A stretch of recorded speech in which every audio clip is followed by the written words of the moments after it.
بسم الله الرحمن الرحيم.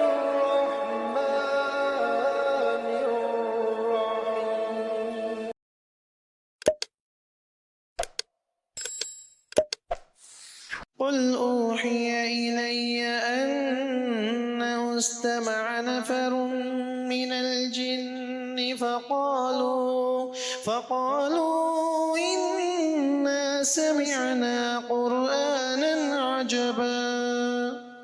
الحمد لله رب العالمين والصلاة والسلام على أشرف الأنبياء وسيد المرسلين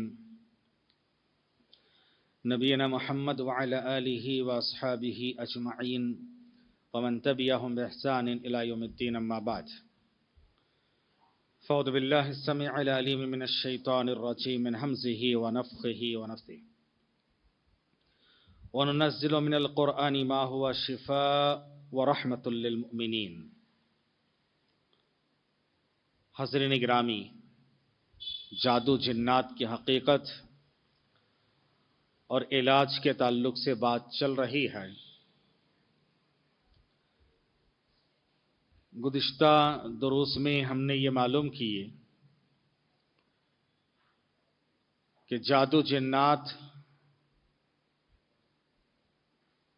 کے اثرات میں مبتلا ہونے سے پہلے ہمیں کیا کیا احتیاط کرنا چاہیے،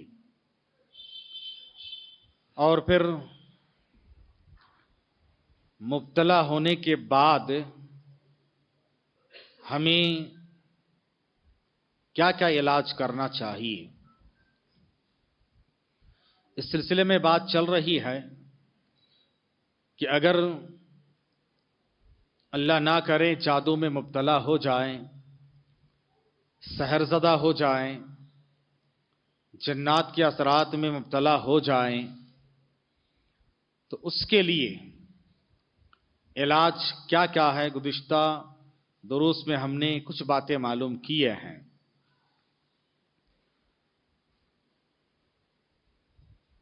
آج سے باقاعدہ طور پر سحر کے مختلف قسمیں، اس کی علامتیں اور ان کا علاج، یہ انشاءاللہ معلوم کریں گے۔ اللہ تعالیٰ نے قرآن میں فرمایا وَنُنَزِّلُ مِنَ الْقُرْآنِ مَا هُوَ شِفَاء، اور ہم نے قرآن مجید کو اتارا جو کہ مومنوں کے لیے شفا اور رحمت ہے۔ تو قرآن کے ذریعے سے علاج کرنا چاہیے۔ اما عائشہ رضی اللہ تعالی عنہ کی حدیث ہے کہ جس میں آپ صلی اللہ علیہ وسلم کے پاس ایک خاتون کے علاج کے سلسلے میں خاتون آ کر پہنچی، تو آپ صلی اللہ علیہ وسلم نے حضرت عائشہ رضی اللہ تعالی عنہ سے فرمایا عالجیہا بکتاب اللہ، اے عائشہ تم اللہ کے کتاب کے ذریعے سے ان کا علاج کرو۔ تو اللہ کے کتاب کے ذریعے سے یعنی اس کا روحانی علاج کیسے کر سکتے ہیں۔ ہم نے اس سے پہلے مادی علاج کچھ معلوم کیے ہیں، اب روحانی علاج کیسے کرنا ہے اور کون سے جادو کا علاج کیا ہے، یہ ہم معلوم کریں گے کہ کر کے۔ تو جادو کی قسموں میں سے پہلی قسم ہے جس کو سحر تفریق کہا جاتا ہے، یعنی وہ جادو جس کے ذریعے سے جدائی ڈالنے کا کام ہوتا ہے۔ میاں بیوی کے درمیان جدائی، نفرت، دو چاہنے والوں کے درمیان جدائی، نفرت، دو رشتہ دار اقارب کے درمیان جدائی، نفرت، اس کو کہا جاتا سحر تفریق، یعنی جدائی ڈالنے والا جادو۔ جادو کی جو بنیادی آیت ہے سورۃ البقرہ کی آیت نمبر 102، جس میں ہاروت اور ماروت کا تذکرہ ہے، اللہ تعالیٰ نے اس ایک آیت میں ساری تفصیلات بیان کیے ہیں۔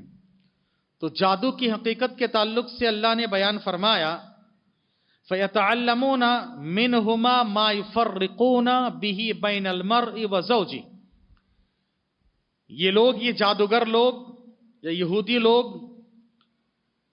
ان دونوں فرشتوں سے جادو سیکھتے ہیں اور اس جادو کے ذریعے سے کیا کرتے ہیں؟ یفرقون، تفریق ڈالتے ہیں، بین المرء و زوجی، آدمی اور اس کی بیوی کے درمیان. تو تفریق، سحر تفریق دیکھیے، تفریق ڈالنے کا کام ہوتا ہے جادو کے ذریعے سے، اور شیطان سب سے زیادہ خوش ہوتا اسی سے. شیطان سب سے زیادہ خوش ہوتا اسی سے. چنانچہ صحیح حدیث ہے، پیارے نبی صلی اللہ علیہ وسلم نے فرمایا کہ شیطان اپنا عرش یا اپنا تخت بچھاتا ہے پانی پر. پانی پر اپنا عرش، اپنا تخت بچھاتا ہے. بچھانے کے بعد اپنے چیلے چنٹوں سے رپورٹ لیتا ہے، آؤ تم نے کیا کیا، تم نے کیا کیا، تم نے کیا کیا.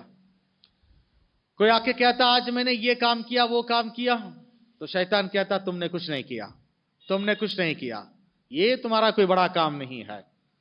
ایک شیطان آتا، وہ کہتا ہے آج میں نے میاں بیوی میں جدائی ڈال دی.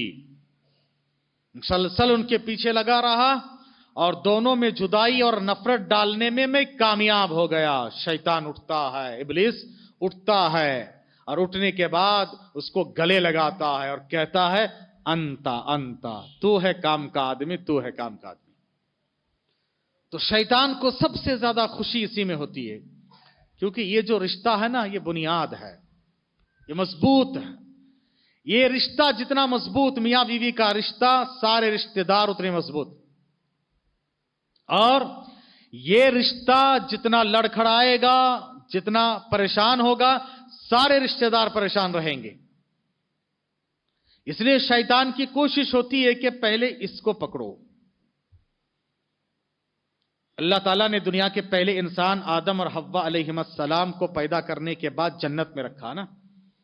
دونوں کے درمیان جو رشتہ جوڑا، کون سا رشتہ تھا؟ میاں اور بیوی کا رشتہ. ابھی انسان کے کوئی رشتے وجود میں نہیں آئے تھے. یہ پہلا رشتہ میاں اور بیوی کا رشتہ ہے، اور اس رشتے میں اگر گڑبڑ کر دو، ساروں کو گڑبڑ کر سکتے ہیں. اسی لیے شیطان آیا اور ان دونوں کو بہکانے کی کوشش کیا. تو میاں بیوی میں جدائی ڈال دے، شیطان بہت خوش ہوتا ہے. تو یہ سحر تفریق قرآن سے اس کا ثبوت اور حدیث سے اس کا ثبوت ملا. سحر تفریق کی کئی شکلیں ہیں. ماں اور بیٹے کے درمیان جدائی، اولاد والدین کے درمیان جدائی اور نفرت، بھائی بھائی کے درمیان، بہن بہن کے درمیان، جیسے کہ ابھی میں نے معلوم کیا. اب اس کی علامات کیا کیا ہیں؟ میاں بیوی کے درمیان ہو، بھائی بھائی کے درمیان، رشتہ دار و اقارب، دو چاہنے والے کے درمیان، یہ جو سحر تفریق ہیں، اس کی علامتیں کیا کیا ہیں؟ پہلی علامت کہ ایک دم محبت اور اپنائیت کا ماحول ایک نفرت میں بدل جائے. میاں بیوی اچھے بھلے تھے، خوش خرم تھے، اچانک اتنی نفرت بڑھ گئی ہے، اتنی دشمنی آ گئی دونوں کے دلوں میں، تو سمجھ لینا کچھ نہ کچھ گڑبڑ ہے. دو بھائی، دو بہن، دو رشتہ دار، دو دوست خوب اچھے مل کے تھے، اچانک سخت نفرت اور دشمنی میں تبدیل ہو گئی. تو یاد رکھو یہ ایک علامت ہے. دوسری علامت، آپس میں دونوں کے شکوک و شبہات بڑھ جانا، بات بات میں شک کرنے لگنا، بات بات میں شک کرنا، میاں بیوی پہ، بیوی میاں پہ، دوست دوست پہ، رشتہ دار پہ، آپس میں شکوک و شبہات بڑھ جانا. تیسری علامت، دونوں میں سے کوئی بھی ایک دوسرے کا ایکسکیوز قبول نہیں کرنا. کتنا بھی آ کے بتائے کہ دیکھو یہ میری مجبوری تھی، یہ میری ایکسکیوز ہے، یہ میرا عذر ہے، نہیں قبول کرنے تیار نہ ہونا، ضد و ہر دھرمی پہ اڑے رہنا، تو سمجھ لو کہ کچھ نہ کچھ اس کے اندر پرابلم ہے. پھر اسی طرح سے چھوٹا سا سبب لے کر بڑے سے بڑا اختلافات اور بڑے سے بڑا مسئلہ کھڑا ہو جانا.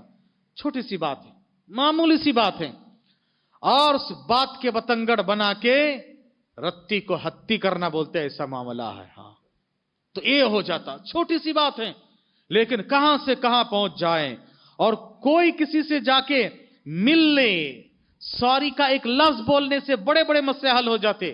یہ اپنی جگہ پر اڑے، وہ اپنی جگہ پر اڑے ہوئے ہیں. تو سمجھ لو کہ دونوں میں کچھ نہ کچھ پرابلم ہوا ہے. اور خاص طور سے اگر میاں بیوی کی بات ہو تو بیوی کی شکل دیکھتے ہی میاں کو غصہ آ جائے، شوہر کی شکل دیکھتے ہی بیوی کو غصہ آ جائے، یا دیکھتے ہی شکل لگے کہ ڈراؤنی صورت ہے یا نفرت انگیز صورت ہے، دیکھتے ہی جو چاہت اور محبت والی بات تھی وہ نہ ہو کہ ایک دوسرے کو دیکھنا نہیں، نفرت، ایک دوسرے کی صورت دیکھو تو عجیب طرح کی بات ہے۔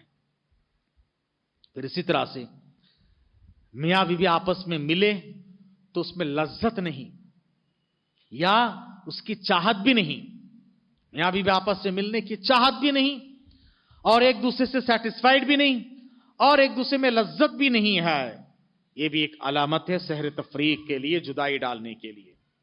پھر اسی طرح سے جس پر جادو کیا جاتا ہے وہ اپنے ساتھی کے ہر کام کو ناپسند کرتا ہے، ہر کام کو ناپسند کرتا ہے، کتنے اچھے سے اچھا کام کرو لیکن وہ ناپسند ہی کرتا رہے گا۔ اسی طرح سے جس پر جادو کیا جاتا ہے وہ اس جگہ کو پسند نہیں کرتا جہاں اس کا ساتھی بیٹھا ہوا ہو۔ چنانچہ آپ دیکھیں گے کہ خاوند گھر سے باہر بہت اچھی حالت میں ہوتا ہے، گھر کے اندر آتے ہی اس کا موڈ بدل جاتا ہے۔ بیوی باہر سب کے ساتھ ٹھیک ٹھاک ہیں، سارے رشتہ دار کے ساتھ اچھی ہیں، شوہر کے ساتھ اچھے نہیں ہیں، تو سمجھ لو کہ یہ سحر کا اثر ہے، کچھ نہ کچھ پرابلم اس کے اندر ہے۔ ایسی بہت ساری علامتیں وہ بیان کی گئی ہیں، یہ چند علامتیں تھیں سحر تفریق کے لیے۔ ابھی یہ سحر تفریق کیسے واقع ہو جاتا ہے، اس کے واقع کیسے ہوتا ہے؟ ایک شخص جادوگر کے پاس جاتا ہے، جانے کے بعد وہ کہتا کہ دیکھو ان کو درمیان جدائی ڈالو، جادوگر کہتا ہے کہ ان کے جسم کی کوئی چیز لے کر آؤ، یا یہ کرو وہ کرو، کالا بکرا ذبح کرو یا مرغا لے کر آؤ، غیر اللہ کے نام پہ ذبح کرو، شرک کرواتا ہے۔ اس کے بعد کسی جن کو کیا کرتا ہے، مسلط کر دیتا ہے۔ اب اس کی ڈراؤنی صورت، ایک دوسرے کو شک شبہات، ہمیشہ اس کے دل میں وسوسہ ڈالنا، یہ سب کام کرتا رہتا ہے۔ اس کا علاج، سحر تفریق کا علاج، اس کے علاج کے اہل علم نے 3 سٹیجز بیان کیے ہیں، 3 الگ الگ مرحلے بیان کیے ہیں۔ پہلا مرحلہ، علاج سے پہلے مریض کے گھر کی فضا کو دینی بنانا چاہیے، ان کو چاہیے کہ سب سے پہلے اپنے گھر کے ماحول کو دینی بنائے۔ اگر وہاں پر میوزک، گانے بجانے کے آلات ہیں، ٹی وی، فلم بینی، سیریل، یہ سب چیزیں غیر شرعی کام اگر ہو رہا ہے، گھر کا ماحول دین کا ماحول نہیں ہے، نہ قرآن کی تلاوت ہے، نہ نماز کی پابندی ہے، نہ ذکر اذکار کا اہتمام ہے، کچھ نہیں ہے، تو پہلے آپ اس کو بدلو، گھر کا ماحول دینی بناؤ۔ کیونکہ غلط چیزوں کی وجہ سے شیطان آئیں گے، فرشتے نہیں آئیں گے۔ گھر میں فوٹو رکھے ہیں، گھر میں کتا پال کے رکھے ہیں، گھر میں میوزک ہے، گانے بجانے ہیں، شیطان آئے گا خوش ہو کے، فرشتے آئیں گے؟ نہیں آئیں گے۔ اس لیے آپ پہلے یہ گھر کا ماحول بناؤ، فرشتے رحمت کی دعا اور رحمت اور برکتیں لے کر آئیں گے، شیطان ہمیشہ زحمت لے کے آئے گا۔ پھر اس کے بعد مریض کے پاس اگر شرک یا کوئی چیز ہے، تعویذ، کڑا، پلیتے کچھ رکھا ہے، ان کو پہلے دور کریں، ان کو پہلے ہٹا دیں، کیونکہ ان شرک یا کاموں کے ساتھ آپ کا علاج صحیح معنی میں نہیں ہو پائے گا۔ پھر اسی طرح سے اگر اس کے زندگی میں شریعت کی خلاف ورزی کوئی کام ہے، حرام کام کرتا ہے، سودی کاروبار ہے، سود کھاتا ہے، لیتا دیتا ہے اور لوگوں کو دھوکہ دیتا ہے، چوری ڈکیتی والا معاملہ ہے، نشہ کے عادی ہے، نشہ کرتا ہے، بیڑی، سگریٹ، پان پرا، گٹکا، زردہ یہ سب کھاتا ہے، یا شراب کے نعوذ باللہ عادی ہے، ان سب چیزوں کو پہلے چھوڑیں۔ پھر اسی طرح سے اس کو چاہیے کہ اپنا عقیدہ اور توکل درست کریں، اچھی چیزوں سے محبت پیدا کریں، بری چیزوں سے نفرت ہونی چاہیے۔ پھر اس کے بعد مریض کی تشخیص کے لیے اب دیکھیں کہ یہ سب مرحلے، گھر کے یہ سب ماحول، کچھ ایکسٹرنل چیزیں ہیں، ان سب چیزوں کو دور کرنے کے بعد اب اس کے بعد دوسرا مرحلہ آتا ہے کہ علاج کریں، علاج کریں۔ اب علاج کے لیے آپ کیا کریں؟ آپ قرآن کی آیتیں ہیں، ان آیتوں کو پڑھیں، قرآنی آیتوں کو پڑھیں، اپنا ہاتھ مریض کے سر پر رکھ لیں اور ترتیل کے ساتھ، تجوید کے ساتھ، اچھے انداز میں ان کے کان میں یہ آیتیں اور سورتوں کی تلاوت کرتے رہیں۔ اگر مریض خاتون ہے تو تنہائی میں اس کا علاج نہ کریں، اس کے محرم میں سے کسی کو ساتھ میں بٹھا لیں، محرم میں سے کسی کو بٹھا لیں۔ اگر پکڑنے چھونے کی نوبت آئے تو اس کے محرم کو کہے کہ وہ پکڑے چھوئیں، لیکن یہ دیکھا جاتا عجیب تماشا کہ علاج کرنے والا علاج کے نام پہ غیر محرم عورتوں کو چھو رہے ہیں، ٹچ کر رہے ہیں، اور پتہ نہیں کہاں کہاں پر اس کو جو ہے ٹچ کر رہے ہیں، اور علاج کے نام پہ اس کے نام پہ. یاد رکھو یہ غیر شرعی کام ہے، نہیں ہونا چاہیے. صحیح چیز کرنے جا کے غلط چیز کا سہارا لینا یہ درست نہیں ہے.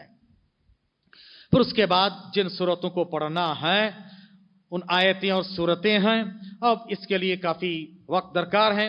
جو رقیے کی آیتیں وغیرہ ہیں وہ پڑھتے رہیں، مسلسل پڑھتے رہیں، اور پڑھتے پڑھتے اس کے اوپر دم کریں، پڑھتے رہیں، پانی پہ دم کریں، اس کو چھیٹا ماریں، وہ پانی اس کو پلائیں، اس سے غسل دلائیں.